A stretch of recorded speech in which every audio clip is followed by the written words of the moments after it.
think is it a recital? Are we on? Doing that slow crop rotation thing. Am I on? Am I actually on? Does anybody see me, hear me? Let's find out.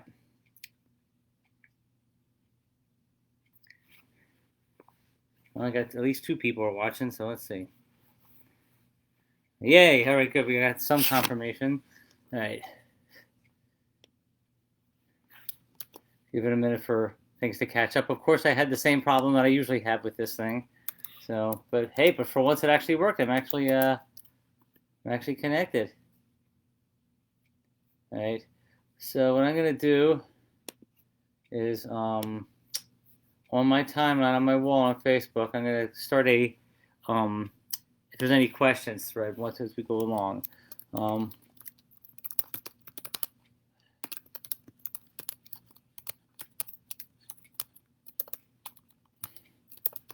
And then folks can type questions in there.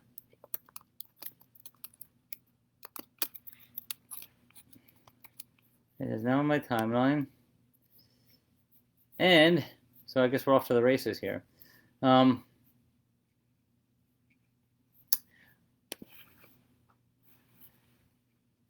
welcome everybody. I guess most people will be tuning in when they start discovering that I actually am alive and not hanging out there in the middle of nowhere. But thank you for coming. My name is Robert Shriver, as you know, and tonight we're here to talk to you about the subject of Voryuul, which I'm going to write out here in the chat window.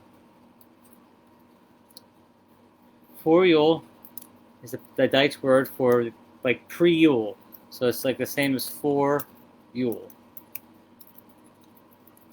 Voryuul.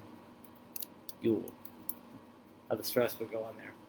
And it's actually the tail end of another time period that we call it the Schlachtzeit, which takes the grammatically feminine pronoun be, the Schlachtzeit, or the culling time.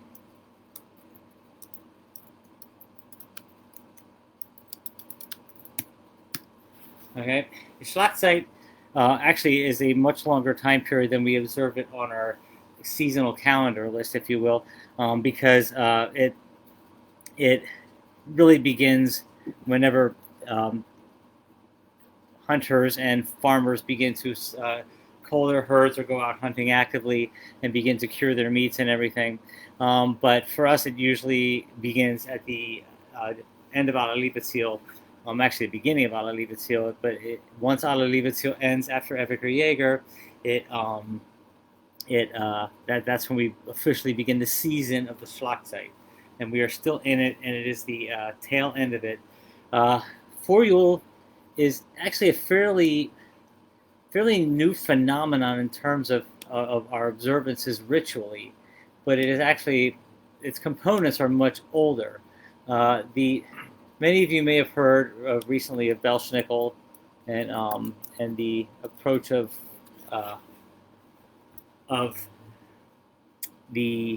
some of the darker entities and more liminal entities that show up in the Voryuul period. Belschnickel is a composite figure. I do believe that Wudan is one of the composites. I also think that there are elements of John the Baptist and a few other beings, including Saint Nick himself, in the figure of Belschnickel. But Belschnickel, now many people tell you that Belschnickel's Day is November 5th, which is St. Nicholas Day, but that tradition varies widely throughout Dutch country and the Dutch Rijn and in West Virginia too, where you will oftentimes find the whole Belschnickeling thing done well into the Voryuul period and even into Yule. Some of these things actually survive in very, very small communities and areas in West Virginia, actually more than in Pennsylvania, although I have found some communities that still do trick-or-treat kinds of things in December as opposed to in October when wider American culture has adopted Halloween for a similar kind of thing.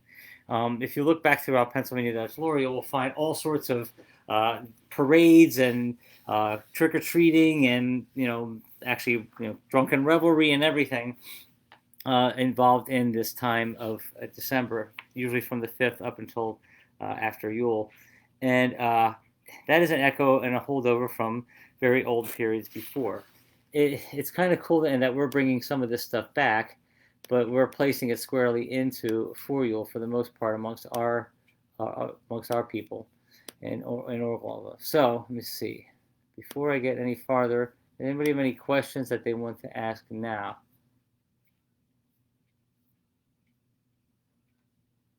Let's see how I can find out if I did.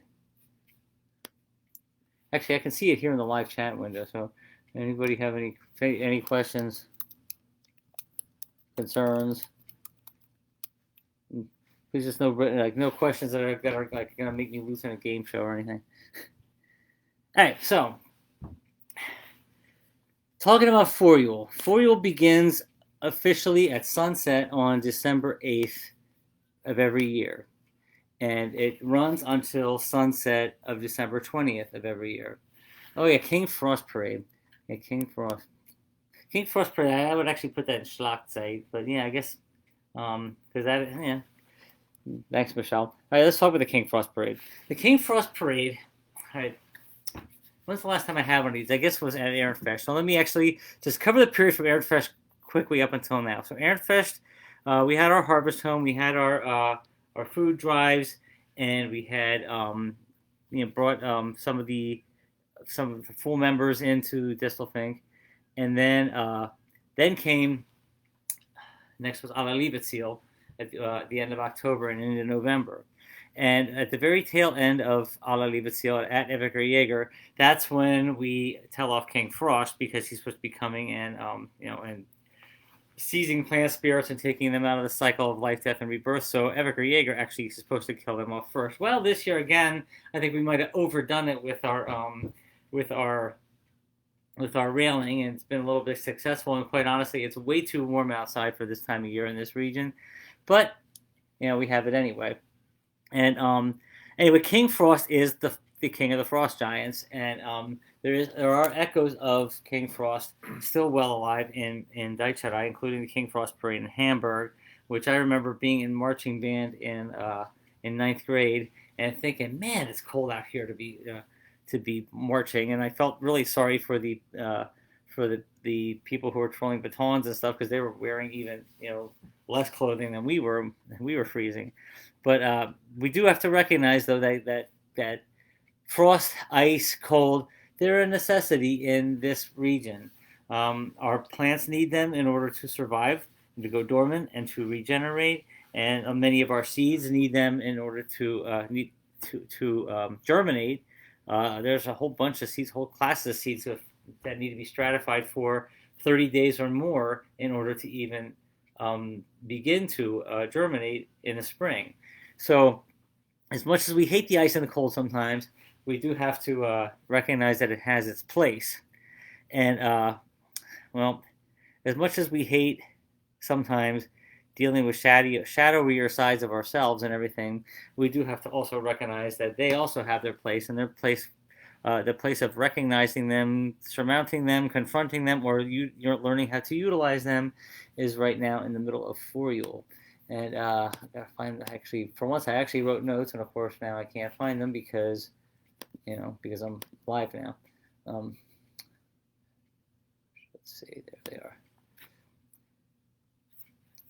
There they were. There they are. All right, so anyway, what's another way of looking at Voryuul? Our Voryuul runs at the very end, the tail end of Schlagzeit, and closes up at the beginning of Yule.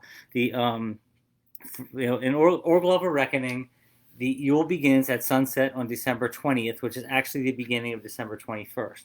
And so that moment of sunset, that split second of sunset, that is the division between Voryuul and Yule.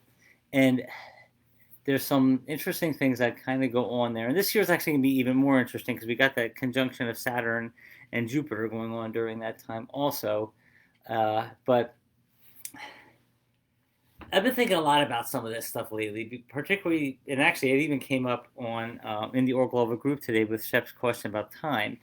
The One of the things on the two-dimensional plane, we look at the Voryuul as being the closed circle. It's where the cycle of the year, where that moment between you know between nothingness and birth, or between death and rebirth, that split second in there is how we relate it to the wheel of the year. On the wheel of the year, it represents the end of time between our lives, or as the new soul construct is built, and the orleg, or the layer, the primal patterns or primal layers of the previous lives are applied to the self in the new soul construct. And in a sense, it's very much a cosmic night of the self. After having been shredded apart, the higher self and a few other parts kind of go on into the through the mill and sort of lay in a kind of like a waiting period or a stasis, as much as we can understand. Keep in mind, this is all very metaphorical and metaphysical. There's a lot of things that we don't understand, which in many cases is the way it should be. We don't want all the mysteries of the universe to become known, because then what's the point of life? But it is interesting exploring these things and seeing just how many of them science in some way has begun to back up, or has been able to provide information on. So the cosmic nights, these moments that we do not recall prior to our birth or rebirth, this includes the time they're in the womb. For most of us, don't remember that, although some people might. But it's like the darkest of the dark periods. And during this time, that's when we kind of face our shadow sides. And last year I went on that little journey, and I have to tell you that I really don't care to go on that journey again. However, it did prepare me better for this coming year. And as I faced depression and things that came out of all that, I am actually beginning to look back upon it and appreciate it in some ways that I didn't think I necessarily would before. So, many people are actually good friends with their shadowier aspects, and that's wonderful inspirations for art and for music, and oftentimes for literature. It can be very artistic and creative. So like the shadow side is not something that's supposed to be shunned at all. It's actually supposed to be something that we understand and utilize and recognize as part of who we are.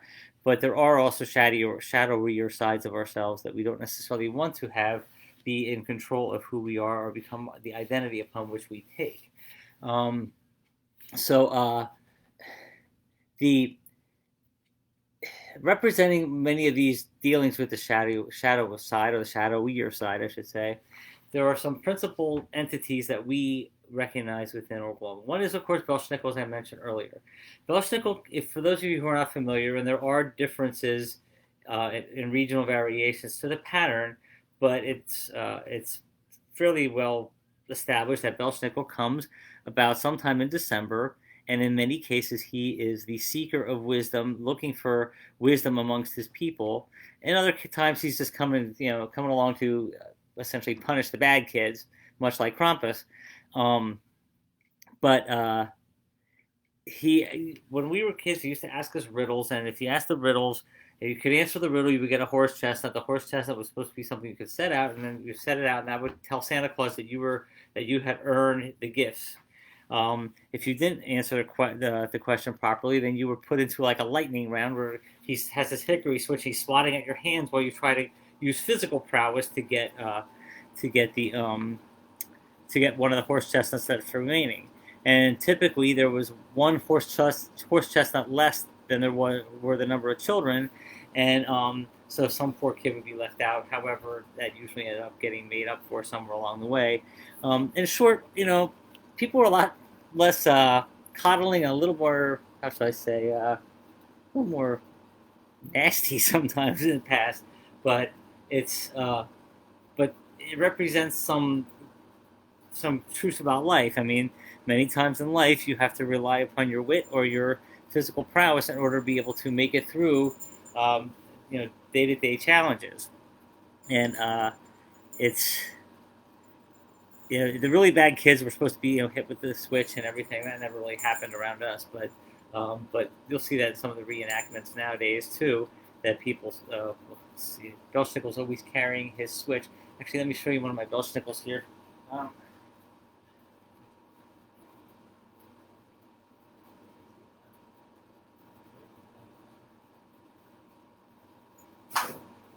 so this is every year. Every year I go to a craft show. This year was kind of scaled down due to COVID, but they just have their little commemorative Belschnickel, which I'll hold up to the camera here as soon as I figure out how. Um, and you can see some of the aspects of him look rather Wudan-esque, but and he carries with him the switch and a bag full of the chestnuts, and sometimes an onion is inside it, which has certain purposes, including potentially spoiling milk. But anyway, that's a subject for now.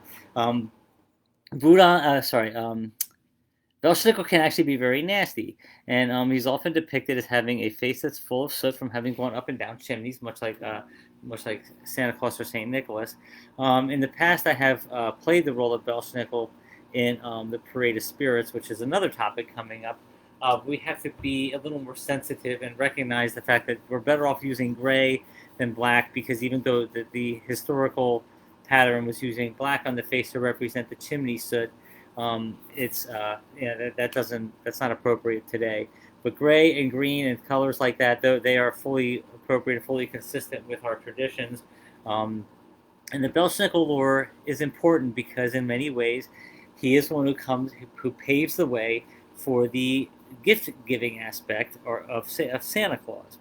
So here we see another tie-in from Wudan, in that if Wudan has the seeker who comes about and requests and asks questions of people and seeks knowledge, then later on in the month we have Wudan coming in his wish granter phase, which Santa Claus is also a composite figure, but there are elements of that within. And if you really stop to think about it, Saint Nicholas was from Turkey. I don't know how many reindeers there are in Turkey, but the association with the reindeer and many of the Norse stuff implies that there's a lot heavier influence of Germanic tradition alive within the stories of Santa Claus and of Belschnickel than many think. However, it ultimately doesn't matter whether they're composite figures or not.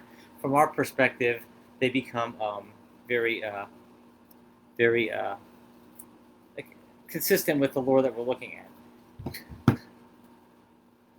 Sorry, my cat was going after a bag of candles that I just bought for this upcoming rituals here. So let's see next. Also featured in here, and I would say increasingly so, particularly among Urglaawe, is the goddess Berchta. Now, Berchta is not hugely known in our traditional lore, that you'll find in most bookstores and everything. However, she is a great presence in our oral traditions, particularly from many people who identify themselves as Hexorei practitioners. And her areas of concern are order in the home, much like that of Holla and Fried, but she also has this strong consideration and concern about order in the mind. And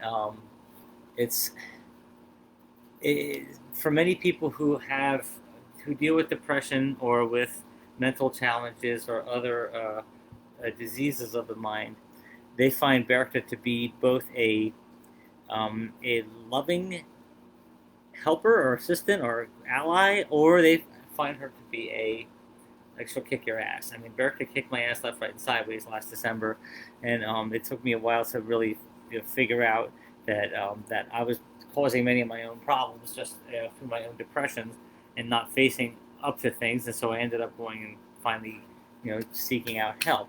But that did help a lot once we actually got started. So anyway, Berchta is a liminal figure, very much a liminal figure.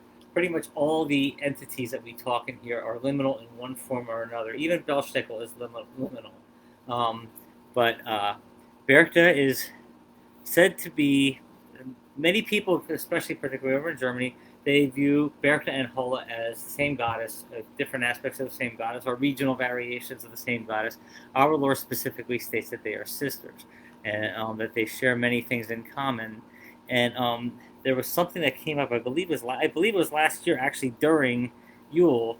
And if Robert Eder is on this, is happens to be tuned into this, he actually brought up something about how Holla and Berchta seem to complement one each other, with one moving forward and one kind of moving backward. And if he is on here, if he remembers his comment from last year, I'd like him to type it into the chat window, because it was something that we need to follow up on still, and I just haven't quite had the opportunity yet. But that the two sisters do complement each other, and at our stories back in at Vonnetzeit, or Vonnenacht, otherwise known as Walpurgisnacht, when the two sisters meet, they embrace each other and they move together and they function as a unit, complementing one another. And so it's something that's worth exploring as we go along in our studies of trying to understand the mysteries that come from our folklore. And it's kind of funny because the same stories that we hear as a kid, we don't necessarily always put into this mystical context until we begin to relate it to the other stories. And it's like, wow, I never actually thought about that. There's really a lot more to our folklore than we necessarily thought. But anyway, Berchta is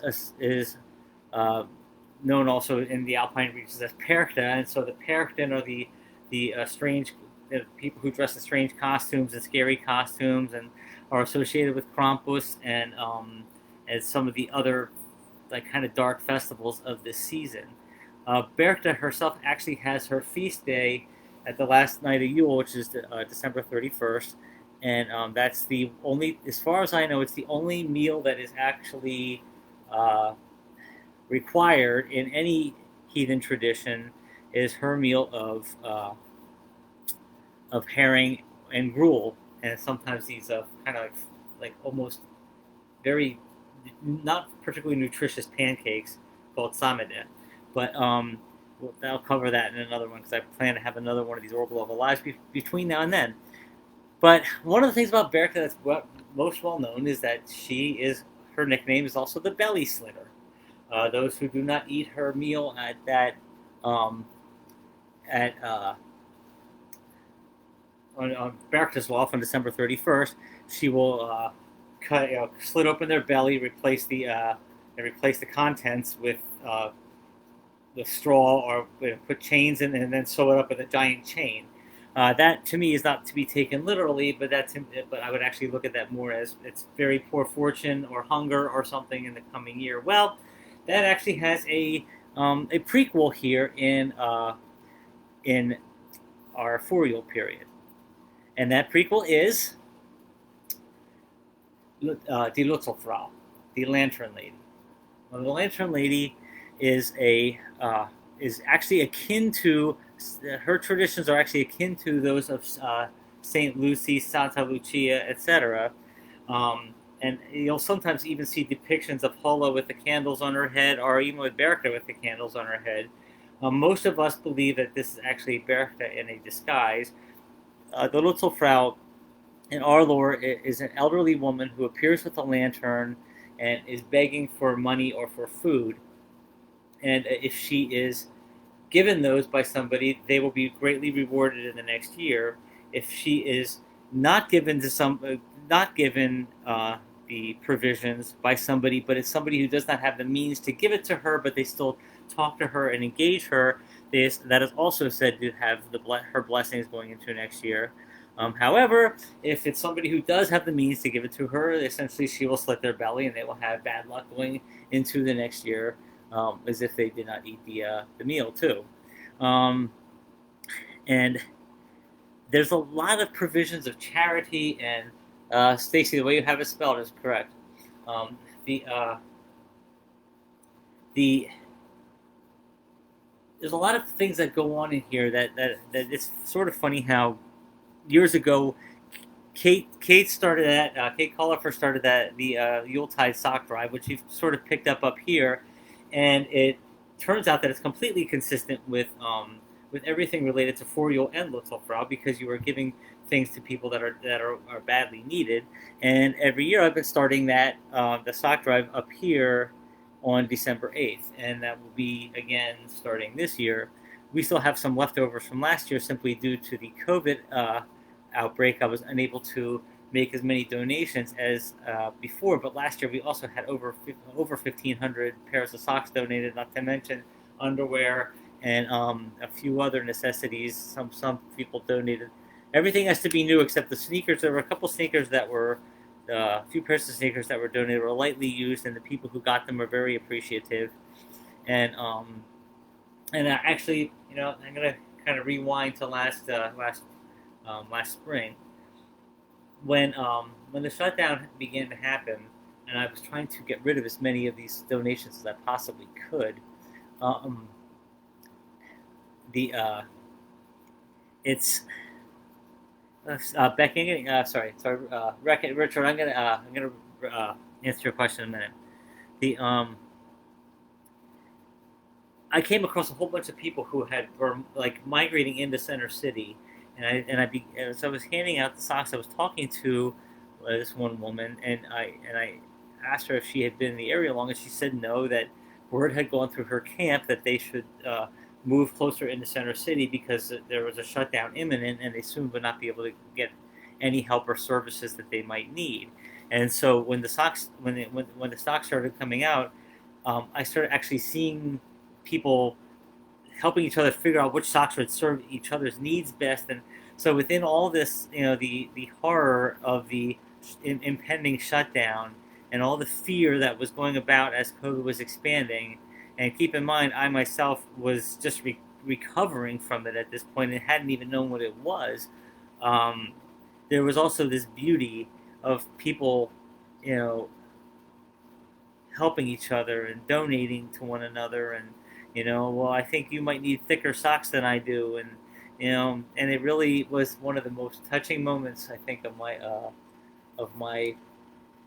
life. Honestly, it was it happening in amongst a bunch of people who were moving from one camp to another, and so yeah, that was meaningful. So yes, in other words, Richard, I think that yes, I do think that she may well have updated her appearance. She may be appearing as a homeless person who is in need of socks. She may be appearing as a homeless person who is in need of food. Um, you know, I don't agree with recklessly giving out money to people who might use it for you know reasons that may not help them. However, once that donation is made, it's up to them how they do it. I would actually rather that we give the donations if we can spare it and can afford it without bringing harm upon ourselves or our families. That we actually give the donations and allow people to sort out their their weird their vort for themselves. Um, I think that's a powerful message within Voryuul, because I think we had a long discussion about this last year on. It might have been the Urglaawe group. It might have actually been within Distelfink at one of our rituals. Is you know when is donating good and when is donating bad, and ultimately, a lot of it comes down to the intention, but a lot of how the person uses it. Once it is a gift and once it's out of our hands, it's really not our business anymore, and that's gift giving without strings, which becomes a matter of course for most heathens, but in many cases, people give gifts and then they expect to see gifts utilized in a certain pattern or certain manner. If there is an expectation of a particular use for it, it's not necessarily a gift. It has strings attached to it, but that's a topic that we can also bring up as we go through through Yule. So that was during the Voryuul summit. Michelle just said it was during the Voryuul ceremony last year, and I have to tell you that people actually swayed my opinion on that one because I was actually a little bit edgier toward, more edging towards they should be using it for what the intended purpose of the giving was.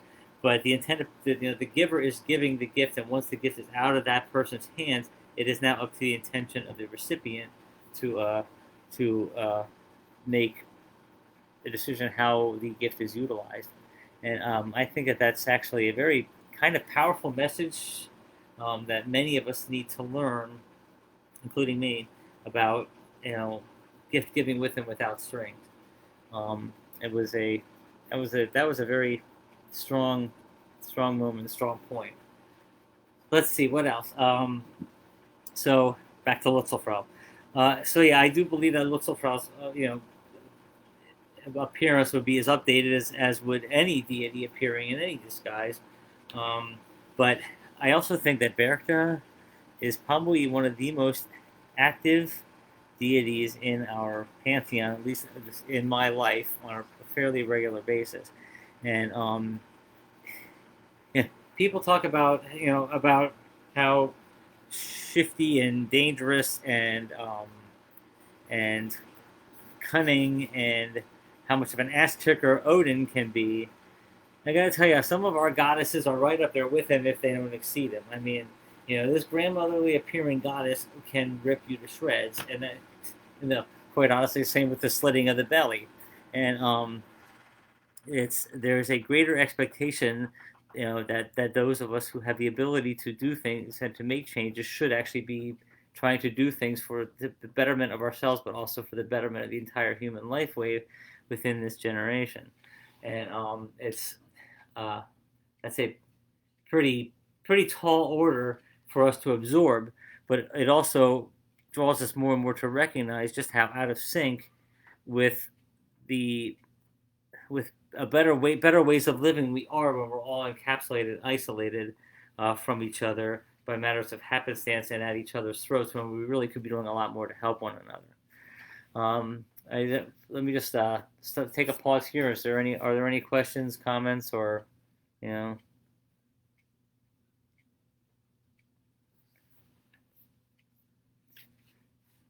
Sounds like my granny, Gabrielle says. Well, yeah, I got to tell you, I think many of us have or had the grandmother who you didn't want to mess with, or for many of us, it was also an aunt or a great aunt you didn't want to mess around with.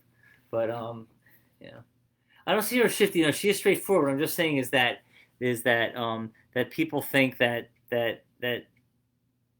people have a tendency to think that the gods are the tough customers, but sometimes the goddesses can be just that much more bold, forthright, and just kick your ass. I mean, yes, Berchta is pretty straightforward about her expectations, although sometimes it is quite easy for us to misinterpret them, not because she's not being forthright, but because we have our own agendas that we are not necessarily paying attention to what is going on. And I think that was part of my problem last year. Um, so let's see, what else do we have? All right, so let's see. Let's talk about Wudan then. I already mentioned some elements of Wudan earlier, but Wudan is definitely all right. Harken back a little bit. Alalivetsil. The At Alalivetsil, that is when Hulda is said to depart onto the wild hunt or the furious host or the parade of spirits, as we call as we call it, and that hunt takes place throughout all realms. It's up and down the world tree, possibly even to other world trees. That's unknown. But but so what happens is, or what's said to happen is here, is that she and Berchta kind of switch places. Berchta comes out of Dunkelgegen and kind of rules this world along with Wudan. The two of them are at work doing their business while Hull out chasing lost spirits throughout the realms in order to bring them back onto the cycle of life, death, and rebirth. So, um, Wudan is he does a lot of assessing, a lot of quizzing, a lot of like supposedly a lot of one-to-one or small group, not manipulations. That's not the word I want to say, but guidance, like PP, like the kind of because Wudan is shifty, perhaps not quite as shifty as depicted in the to us anyway in our lore, not quite as shifty as is depicted in the Norse lore, but he is. He's very mercurial and he is very temperamental, and he has his agenda and things that he wants to accomplish, but he also wants to continue to see the the physical plane contained against the encroachment from the frost giants to the north and the fire giants to the south.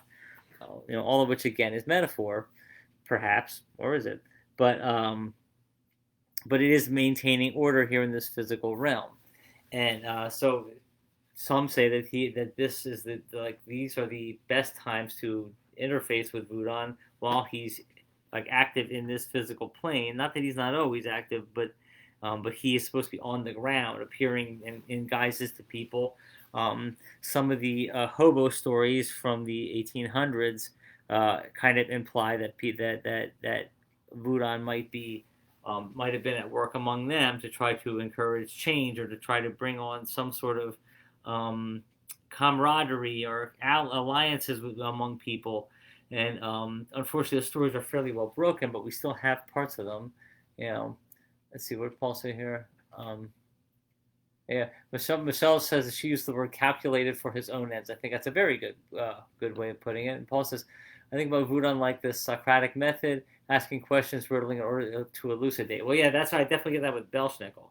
Um, and it's Wudan, as many of you know, particularly Odin, but Wudan has not always been historically my go-to deity for many things because of some of those aspects. However, as time goes on, I'm recognizing that a lot of that is just my own stubbornness and my own refusal to recognize that sometimes shiftiness is actually needed. Sometimes cunning in order to achieve larger goals is also needed. That doesn't mean that it changes me away from my Halla-esque personality, but it does. It recognize the more so the totality of the human needs and the human experiences. Then the next one that I would put up here would be Schlumm. And now Schlumm we talk about at Eviker Jaeger. Right? Das Schlumm is his actual name, and he is essentially, as far as I know, there probably is an equivalent in somewhere in Norse lore, and I have ideas, simply based on one story, but Schlumm is a god associated with slumber, with sleep, with dream states, with the unconscious and subconscious mind, and we talk about him frequently again at Eviker Jaeger because as one descends into death, we don't really know what happens in there because we're alive again. That's during that period that is generally most people do not recollect what happened at the death of their previous life, and but Schlumm, the thing that makes me wonder is that Schlumm is said to be blind, and so he's a blind god who is in our story that pretty much has finally put itself all together is tricked by the trickster figure Schadde into blowing a dart that puts both Suna and Moon to sleep, and then he arranges them in the sky so that they cannot be lovers because he is jealous of them. And then at the end of that, when Schlumm protests to Wudan about the Schadde's behavior, Wudan curses Schadde never to be able to stand within Suna's light. So you can see there it's like actually a myth about shadows and the placement of the sun and the moon in the sky, but it also kind of relates to this whole concept of the shadow self and also darkness before light. I was just looking into this the other day where the phrase "it's always darkest before dawn" come from. And the simple fact of the matter is that it actually isn't darkest before dawn in terms of actual light down here, ambient light down here on the ground, because there are still elements of light from the sun and the moon and heat down here on the ground, not to mention our own man-made light. But however, what that is actually referring to is at least one of the possible origins of that phrase refers to the disappearance of the moon before the sun rises. And so that relates back to this relationship between Suna and Moon, which is only really consummated. Although you sometimes see the moon in the sky faintly, but they're never together except at eclipses, which in our lore gives us a reason to actually celebrate rather than to be scared. Let's see. Richard says here. Yeah, and the thing with Wudan also is that you have to be careful how you word what you're asking for, and not just Wudan, but a few of the other deities will give you literally what you ask for, not necessarily what you ask, like for the spirit of your question. Um, I think that's always kind of a challenge.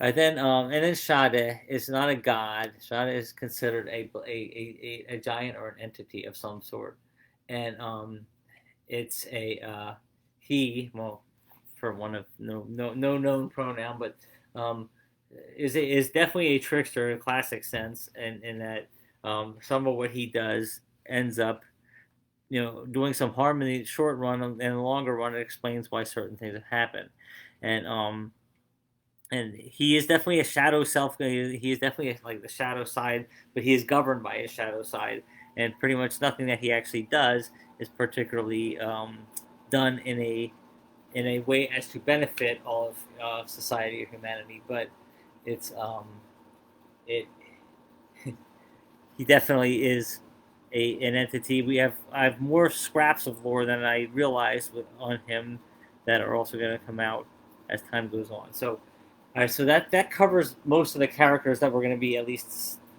seeing throughout our Voryuul discussion. We have a few other things I'd like to talk about. Anybody have any other questions or comments? I'm seeing some conversation going on there in the chat, but let's see if there's anything on my front page. All right.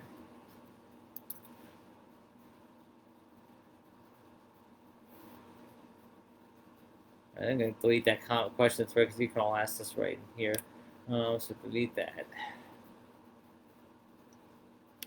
All right, so I'm just going to get a drink real fast while you all kind of have a momentary conversation amongst yourself, and then we'll pick up with how we actually observe this thing.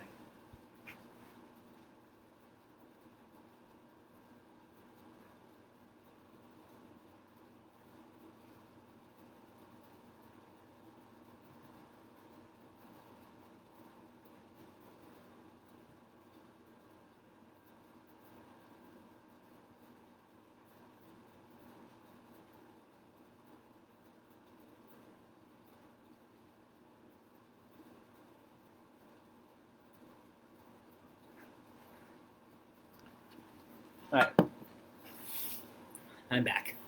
So now, let me just have a look to see if there's anything from last year's program that I'm forgetting about before I actually start talking about the program. All right.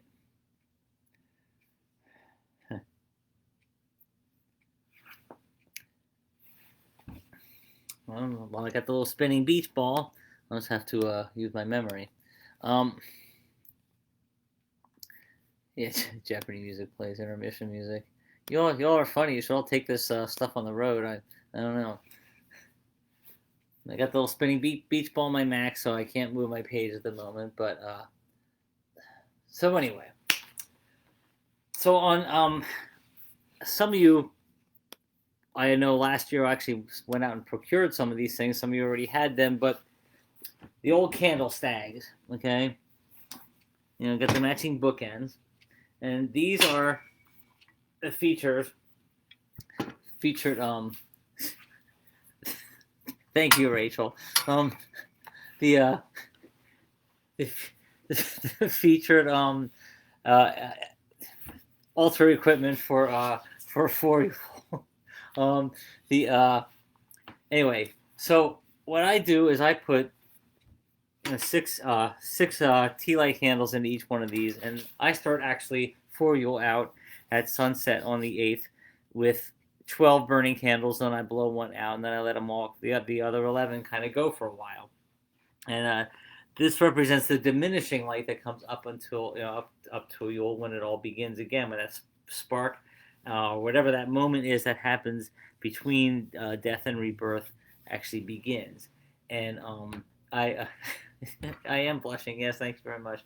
The I'll probably match this shirt, but now why stags? Well, it's kind of funny because about what was it, 2 weeks ago or so, I ended up having an interview with somebody I'm related to. It turns out, and that conversation actually gave me a piece of information that I hadn't heard before, but she sort of seemed quite certain of it. And all right, stags sometimes are said to to bear the light of the sun on their antlers.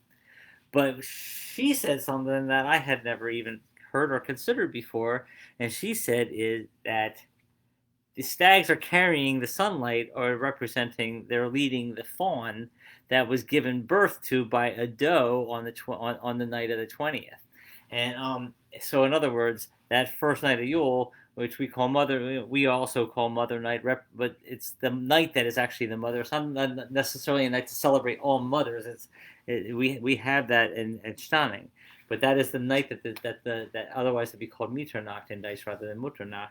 Um, but that night is when the new son is born, and according to her, it is actually given birth to by a doe, and the doe would end up having uh, the light would be carried increasingly by the stag or the buck in this case.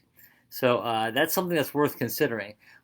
Shep, to answer your question, crows and ravens are considered sacred in Dutch lore, and they do have associations with Wudan, but so do distelfinks in this case. And there are some who believe that the rough equivalent of them is actually the distelfink and not necessarily the crow or the raven.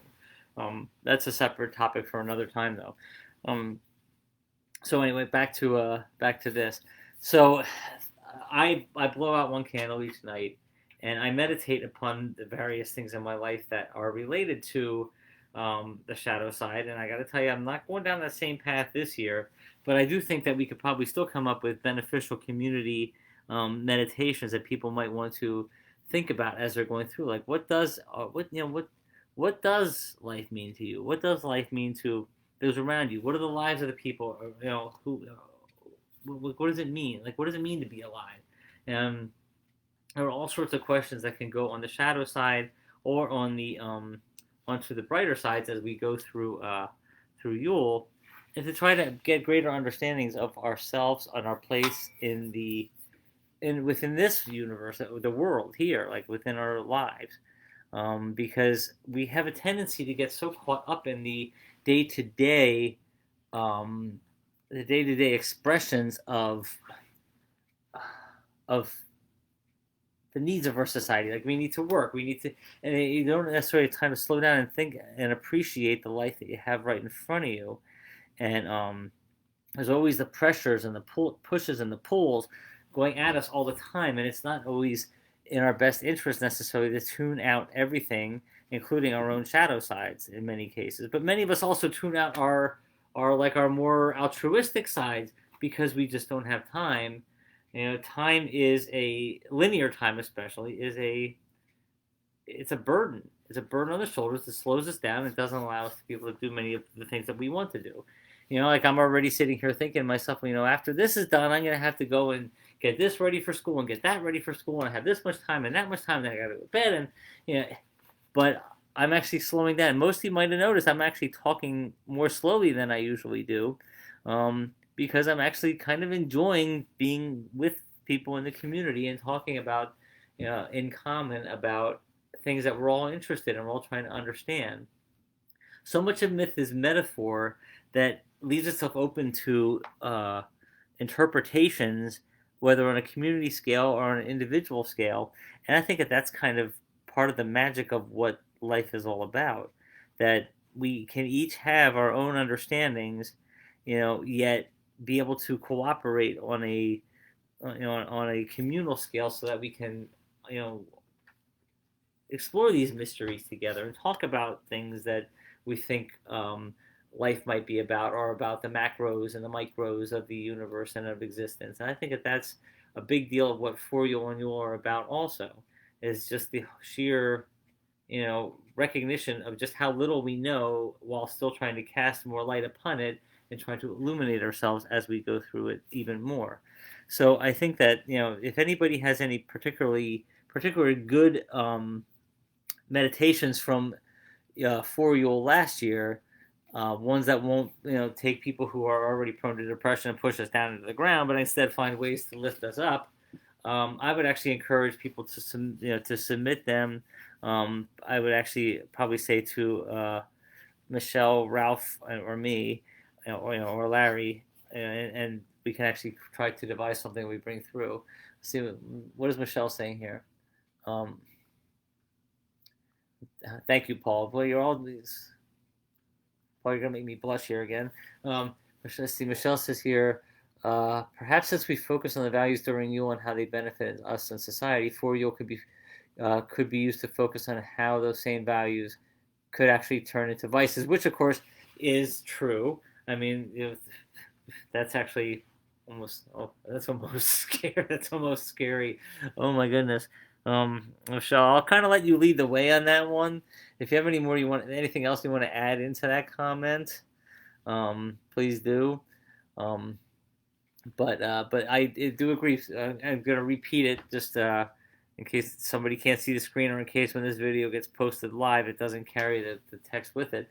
Perhaps since we focus on the values during Yule, the values being our 18 virtues, and I know that Stacy is actually really Stacy Stewart is actually really doing some work right now on condensing and trying to mix things together to bring in front of the community for some discussion, and that might actually be done before Voryuul, and it is worth thinking about, because we do know that some of our virtues do need some what's the word I want, reworking, particularly the self-reliance one, and looking at interdependence, because self-reliance is definitely easy one that could become a vice.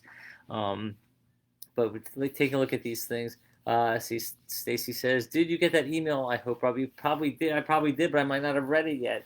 So where did it go to, Shriver? No, you guessed right. um,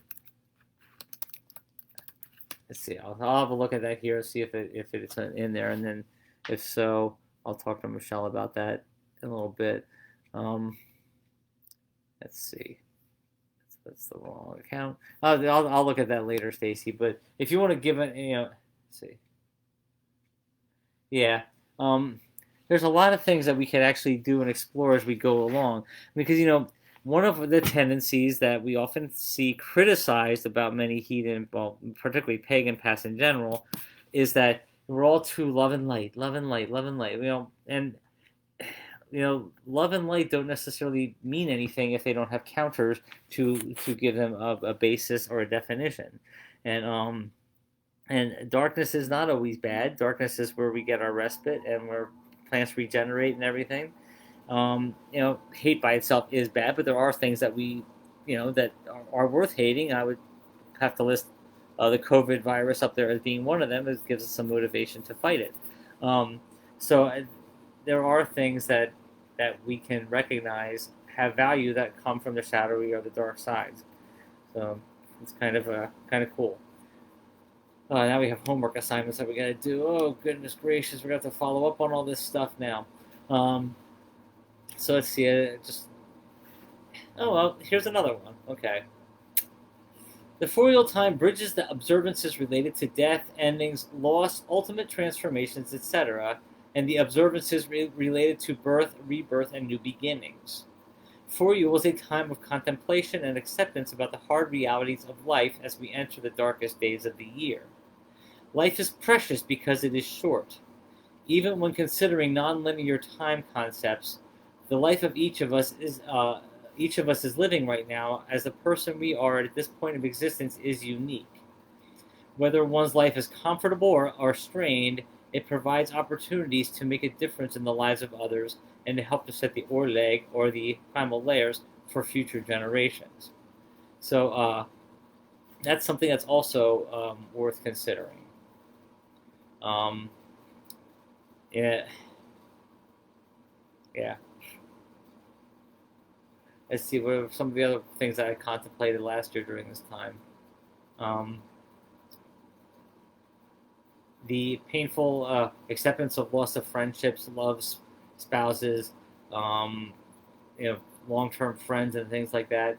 We're all I'm very fortunate in that regard, but I also know that the fact that I haven't lost too many people in my life means that there's a very good chance that in the future I'm going to see a lot of people disappearing from my life in relatively short order. And I don't know how to deal with some of that grief because I've never really had to deal with it quite at that level. I mean, it's been bad enough when our people in our kindred have passed away, especially suddenly, and at ages younger than mine, and dealing with that kind of grief is still something that is kind of new to me. So that's something that I kind of went through a discussion on last year with myself.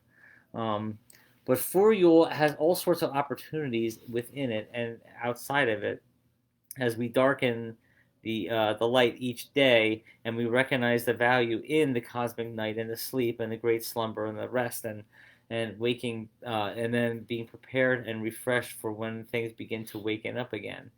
And honestly, I mean, with this whole stupid COVID thing in process, who knows when things are ever going to get back to normal and whether they actually should get back to normal because normal was not necessarily so great for many people. Normal was great for me, but that doesn't mean that normal was great for the average person who, especially people of different ethnicities or races who would get harassed just, for being who they are.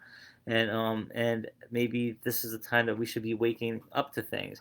I am looking I'm looking very unfortunately unhappily at our society and recognizing how during the midst of in the middle times of the COVID crisis, everybody suddenly was appreciating all the people who were the frontline workers in grocery stores and in pharmacies and places like that during the COVID crisis. And it was the one time I think that people actually realized just who it is who actually matters when it comes to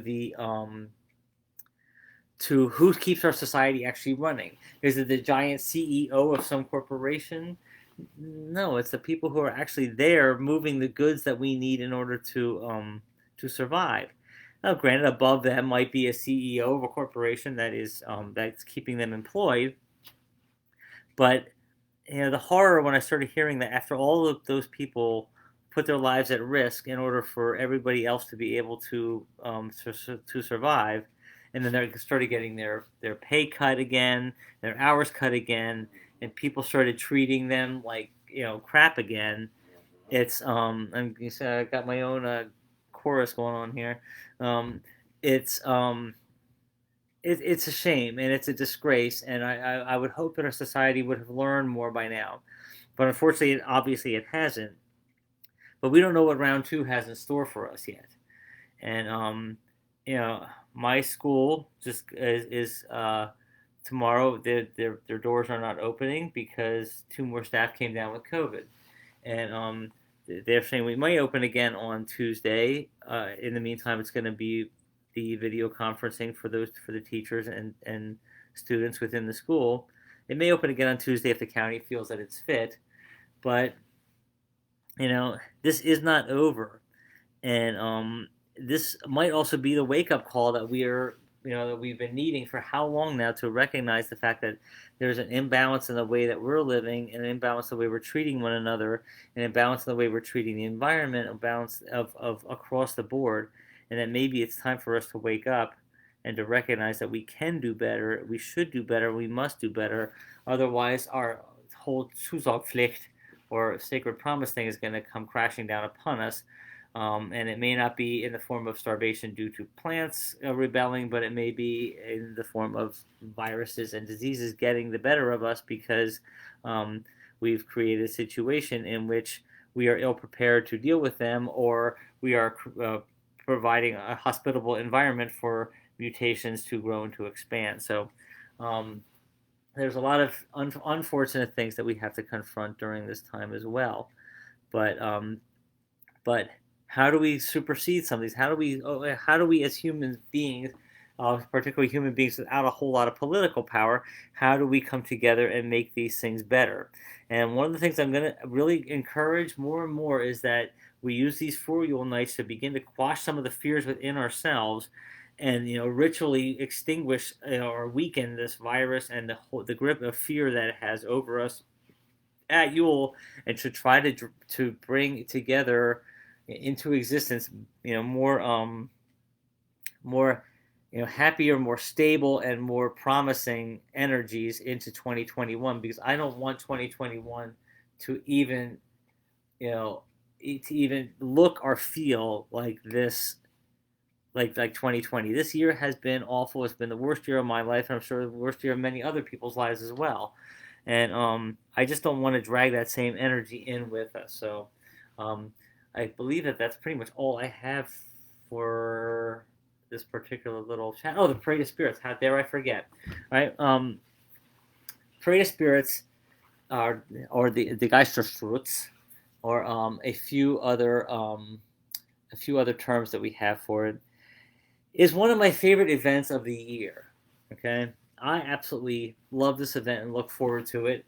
Last year, we had it, even though I was, last year I was not in the best state of mind. But this year it's going to be different because of COVID, and recognizing that we have to be careful with it. Um, I've actually decided to and worked with Janet and Linda on creating it so that it's a much smaller parade. Officially, it's going to consist of 3 to 5 of us, depending on how I got it. Right now, I think it's going to be 4 at the moment, but I'm still trying to find somebody who is willing to actually take on the role of playing the Lutzofrau, um, and uh, and actually being part of the official parade. There will still be plenty of distance between us, but the first half of the parade is actually going to be silent. Remember, this is a noise-making parade, but it's representing the wild hunt in the skies. It's representing the darkness of Voryuul, and representing these characters in a way that is presentable and and is family friendly, in order not to scare people, but to get people to think about these greater mysteries of the life and the universe around them. But my intention is now to spend the first half of this parade walking in silence. The 3 of us who organize it currently would be just quietly going through the motions, recognizing and honoring all those people who have either, one, had their lives impacted uh, so hard by COVID, or have been lost to COVID, or has expended so much time and energy trying to fight COVID, and the people who are out there on the front lines making a difference, and all that stuff, all these things that we hear on the news, all the most of the bad stuff and everything. But Paul, you might be able to talk to this too. But that when I went up, I drove up to Staten Island on the anniversary of Eric Garner's death, and after I drove through Staten Island, I crossed into Manhattan, well, Brooklyn and then Manhattan, and I was driving through the neighborhoods, one of the neighborhoods, at 7 o'clock as the shifts were changing, and I actually got to hear and see people actually cheering on the grocery store workers as they were coming out, and it was coming from all walks of life when they were coming out of the store. I remember seeing these 3 young African American teenagers. They were riding bicycles, and they actually stopped their bike to thank this elderly woman who was coming out of the store. Um, you know, there's moments of beauty, even within this horror show that it's been, and those are the things we have to remember as we come into another potential dark period here with this disease. And I want those moments to be honored. However, I don't want them to define us, and I refuse to be defined by this disease again in 2021. I lost a year of my life to all the circumstances that surround this disease and getting it so early, and I've had it. I I want to ritually weaken this disease at Yule, and I want to really empower people, and find common causes and reasons for us to recognize that 2021 still presents, as does each new day, an opportunity for change to come amongst us. And it's it's an opportunity that I hope happens only one more time in our lifetime. I don't want this ever to come again, because I want us to conquer this now, and to recognize that, yes, there is a reason to be afraid, but not to let the fear control us and define us, and to make our lives miserable and unpleasant, because we only have this one life as the unique people that we are. Even if we come back in a reborn state with as part of a higher self and a new construct, this is a particular life now that is worth living. And I really want to capture that spirit and bring it forth, because halfway through the parade, I want the noise to start. I want the chants to start. I want everybody to begin to to celebrate their lives again, and to recognize it, that the value in hope. Hope is critical, and I don't want us all to lose hope.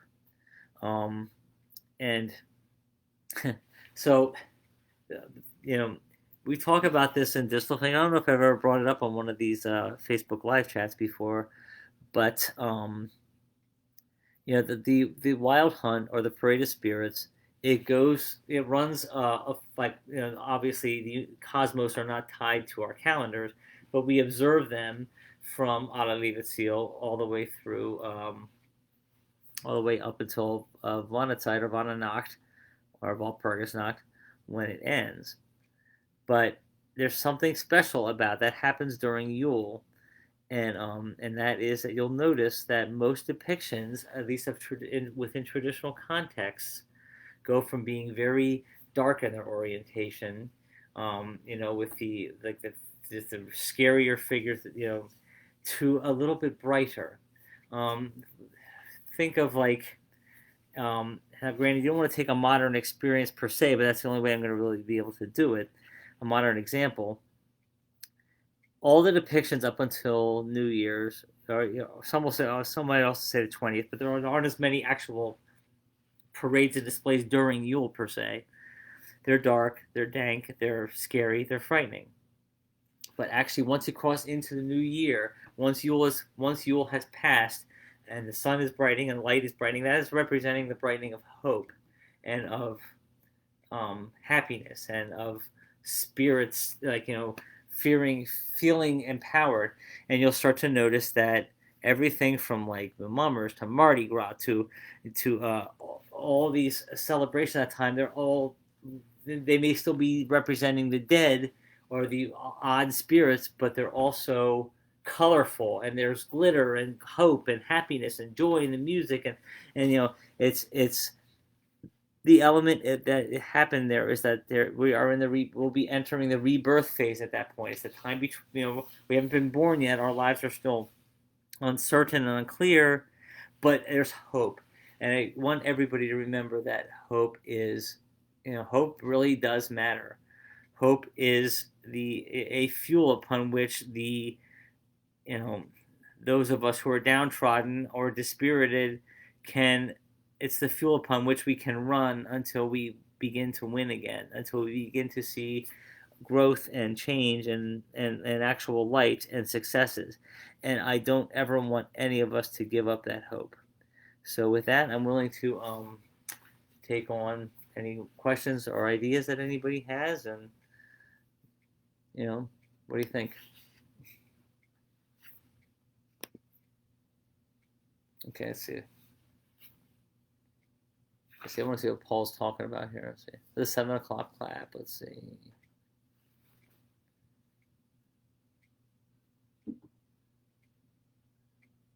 Okay, I see what Paul's talking about, like giving up something. Paul, that's actually a nice. That's a nice. That's a nice idea of giving up something during those 12 nights of Yule. But quite honestly, for me, that Voryuul period is like the last gasp of getting the crap done that needs to be done before we go into like, not, having tasks completed before Yule starts. So I mean, the 12 things that I might have to give up, or eating and sleeping and things like that, in order to get those things done. And I'm not putting that kind of pressure on myself this year, but there are things indeed that we need to look at and to complete between now and the beginning of Yule. I think that we're gonna have to put the Urglaawe 101 book and recognize that it's gonna have to go straddle the years. The COVID situation, it just put too much on too many of us. Even though we were isolated at home, there were just too many pushes and pulls at our spirits to be able to get things done. Um, yes, and I'm the COVID for the second time this year. Stacy Stewart. That is a frightening thing, and I'm just hoping that it's not a separate strain. But anything else? Come on, we got some. Obviously, Gabrielle.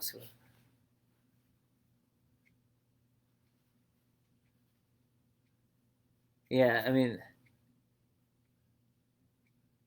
I'm not giving up chocolate, Paul. I'd rather give up sleeping before I give up chocolate. First thing I do in the morning right now is I eat some Reese's peanut butter cups because it brings me joy, and if like Marie Kondo kind of joy too. I mean, and yeah, and Gabrielle, that's a great point. As Gabrielle says, amidst all the darkness, I found this to be refining. I know who my friends, my people are more than ever. I know what I can't take for granted again. I'll be thinking about that a bit. That's a beautiful and wonderful thought, you know, because you really do discover a lot of stuff during times of crisis. And Rachel, you know, Rachel says it's definitely a silver lining I can gather with y'all. I usually can't. Have missed you. I see, and that's why I want us to have more of these online meetings. I don't want people to think about all the bad. I want us to think going into 2021 of what we can do, what we can do, how we can do things better or differently. Learning new tasks, um, learning new skills. Because I mean, if we end up in another shutdown, I'm hoping that we'll be experienced enough from the first time that it won't necessarily control. I didn't say for breakfast. I said it's the first thing I eat. That's not. I eat breakfast. I eat second breakfast. I eat 11's. I am a hobbit. All right. And I even dress like one. Um, but the I want us to learn from some of the mistakes of last year, or ill preparedness that we had, and I would like to actually, do a better job of utilizing the time that we have in front of us. I mean, if I had some of the artisan skills that some of the folks who are on here have, I would love to actually be able to build one of those dowry chests and keep it with Urglaawe expressions on them and keeping that tradition alive. Things like that. There's all sorts of stuff that we could do. But anybody else have any thoughts or questions?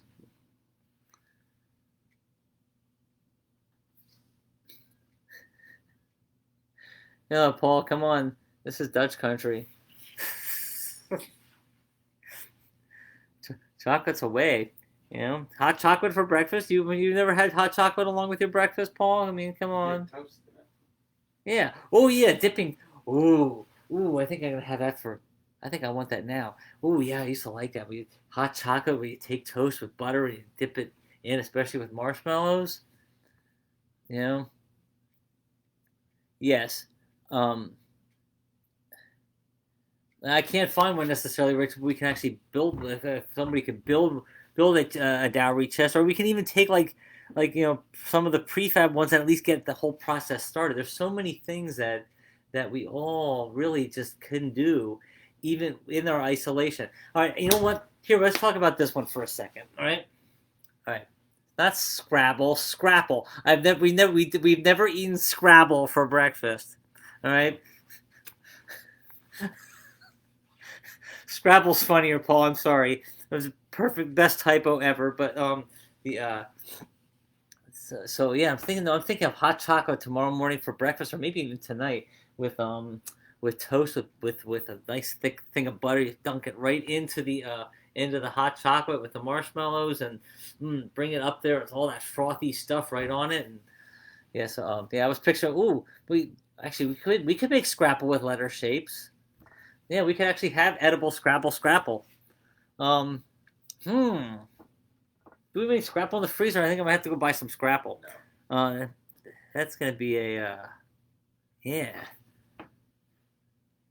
Huh. Yes, I think I have to take care of some of this stuff. But no, in all seriousness, we're all sick of hearing we're all in this together in these uncertain times. You know, this this agency cares about you, and the car dealer cares about you, and you know, maybe they do. Maybe they care about the wider society, but I think most of us in this community who know each other really do care about one another. And I care about all the people who are coming to these things and trying to make a much like make things better for each other, and to make I want us to have a better 2021 than we did 2020. And unfortunately, that's not setting the bar all that high, but but let's see what we can do. Okay, everybody. So let's look forward to more discussions about some of these topics on the Urglaawe main group. And some of these other topics, I'm like, I'm seeing this discussion about the dowry chest. Let's pick that. That's on the Artisans Guild's page or group. Let's keep some of these things going. And I've spent too much of this year being removed from the things I care about the most, and I'm hoping that 2021 is not going to be like that. And bringing on these Urglaawe Live things in a happy and a even if somewhat. I mean, honestly, when's the last time any ever heard me speak this slowly? I mean, it's probably been quite a while. But so with that, I think I'll close up this live video, and we'll post it on. You got posted to YouTube as it has been for all the other ones. And I guess we'll start looking at lucky number 13 between now and the end of Yule. All right. So thank you everybody, for your participation, your thoughts, and let's try to build up a little bit more energy, so maybe get more people involved in the discussions for Yule, because Yule really is a important time, and it's the beginning and the re-beginning.